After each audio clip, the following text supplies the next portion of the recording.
नमस्कार दोस्तों। Online class के आज के कार्यक्रम में हमारा जो टॉपिक रहेगा वो कक्षा 9 सामाजिक विज्ञान के लिए रहेगा, जिसमें हम बात करेंगे इसकी जो पुस्तक का पार्ट है लोकतांत्रिक राजनीति का फर्स्ट पार्ट के अध्याय फर्स्ट के बारे में हम बात करेंगे। तो कक्षा 9 का जो लोकतांत्रिक राजनीति पार्ट फर्स्ट का जो अध्याय फर्स्ट है वो है लोकतंत्र क्या और लोकतंत्र क्यों, यानी कि लोकतंत्र क्या है और लोकतंत्र क्यों आवश्यक है। ये सारे विषय का अध्ययन इस अध्याय के अंतर्गत हम ऑनलाइन क्लास में करेंगे।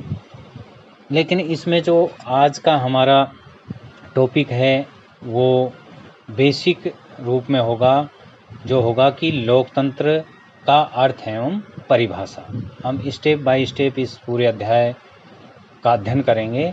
तो आज हम बात करते हैं लोकतंत्र का अर्थ एवं परिभाषा, कि लोकतंत्र का क्या अर्थ है और उसको किस प्रकार विद्वानों ने परिभाषित किया है, इसके बारे में हम बात करते हैं। देखिए, लोकतंत्र क्या है। लोकतंत्र जो इंग्लिश के शब्द डेमोक्रेसी से बना हुआ है, और जो डेमोक्रेसी जो शब्द है ग्रीक भाषा का शब्द है, और इस डेमोक्रेसी दो शब्दों से मिलकर बना है, डेमो प्लस क्रेटिया। इन दो शब्दों का अर्थ होता है, डेमो का अर्थ है जनता और क्रेटिया का अर्थ है शासन। इस प्रकार हम दो शब्द इसमें डेमोक्रेसी से हमें मिलते हैं, जनता और शासन। इसी को आधार बनाकर विभिन्न विद्वानों ने लोकतंत्र की डेमोक्रेसी की परिभाषा दी है। यानी कि लोकतंत्र में जो दो मुख्य जो पात्र हैं वो जनता और शासन, यानी कि जनता और शासन करने वाले शासक दो मुख्य पात्र है, और उन्हीं को मानकर लोकतंत्र की परिभाषा दी गई है। सबसे पहले हम बात करते हैं लोकतंत्र की सबसे महत्वपूर्ण परिभाषा जो अब्राहम लिंकन के द्वारा दी गई है, उसके बारे में बात करते हैं। अब्राहम लिंकन के ने जो लोकतंत्र की परिभाषा दी है वो इस प्रकार है, लोकतंत्र जनता के द्वारा और जनता के लिए शासन अब्राहम लिंकन के द्वारा लोकतंत्र के रूप में परिभाषित किया गया है। यानी कि of the people, by the people, for the people, जनता का जनता के द्वारा और जनता के लिए शासन ही क्या है, लोकतंत्र है।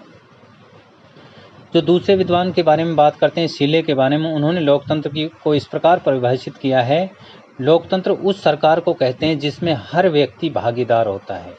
यानी कि शासन में हर व्यक्ति की प्रत्यक्ष या अप्रत्यक्ष रूप से भागीदारी होती है, उसे शीले ने लोकतंत्र बताया है। अब जो डेमोक्रेसी के जो डेमो प्लस क्रेटिया शब्द से जो डेमोक्रेसी मिलकर बनी है, उसके आधार पर जो सामान्य परिभाषा अन्य विद्वानों द्वारा दी गई वो इस प्रकार है, लोकतंत्र शासन का एक ऐसा रूप है जिसमें शासकों का चुनाव जनता करती है। इस प्रकार हम लोकतंत्र का अर्थ और परिभाषा को आसानी से समझ सकते हैं। अब बात करते हैं हम लोकतंत्र की विशेषताओं के बारे में। देखिए, लोकतंत्र की जिस प्रकार से इसकी परिभाषा है उसके आधार पर लोकतंत्र की कुछ प्रमुख विशेषताएं इस प्रकार हैं। पहली, जैसे जनता का शासन, यानी कि लोकतंत्र की विशेषता क्या है, इसमें जो शासन का मुख्य भागीदार कौन होती है, जनता होती है। दूसरा, जनता द्वारा निर्मित शासन, यानी कि इसका शासन में मुख्य रोल जनता का रहता है, उसके द्वारा ही शासन के जो शासक है उनका चुनाव किया जाता है, उनका निर्मित किया जाता है। तीसरा है, लोकतंत्र शासन एक साधन है, साध्य नहीं।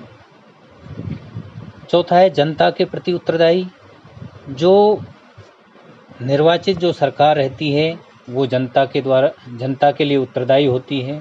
जनता जब चाहे उसको क्या है, शासक को हटा सकती है और शासन में आ रही बाधाओं का निवारण उचित समय पर उचित प्रकार से कर सकती है। 5वां है लोकतंत्र विकासशील शासन है, क्योंकि लोकतंत्र में जनता की प्रत्यक्ष अप्रत्यक्ष रूप से पूर्ण रूप से भागीदारी होती है और जिस शासन में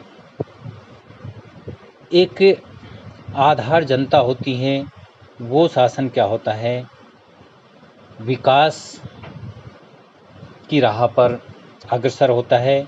इस प्रकार 5वां जो है लोकतंत्र विकासशील शासन है। इस प्रकार हम लोकतंत्र की इन विशेषताओं को आसानी से याद कर सकते हैं, लिख सकते हैं और हम इनका आसानी से अध्ययन कर सकते हैं। तो इस प्रकार आज हमने लोकतंत्र का अर्थ और लोकतंत्र की परिभाषाओं के बारे में अध्ययन किया।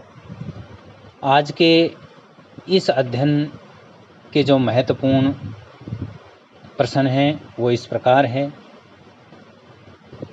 जिनको हम स्टेप बाय स्टेप अध्ययन कर सकते हैं। आज के लिए इतना ही। धन्यवाद।